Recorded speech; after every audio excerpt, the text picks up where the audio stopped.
কি ব্যাপার স্যার? আপনি কে তুমি? স্যার আপনি আমাকে চিনতে পারছেন না? আমি সুরজ। কোন সুরজ? আমি আপনার কোম্পানিতে ম্যানেজার ছিলাম না? এবার চিনতে পেরেছি। কিন্তু স্যার আমি তো কিছুই বুঝতে পারছি না, আপনি এত বড় কোম্পানির মালিক হয়ে রাস্তায় বসে ভিক্ষা করছেন কেন? সে অনেক ঘটনা।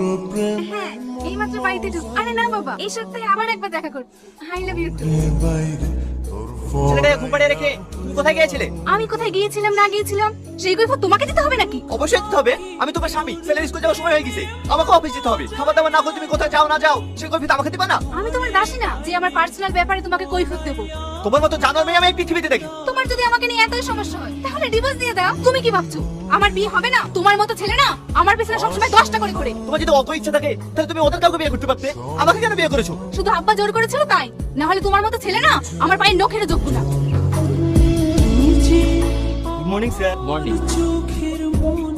কি ব্যাপার, বিনা পারমিশনে তুমি আমার কেবিনে?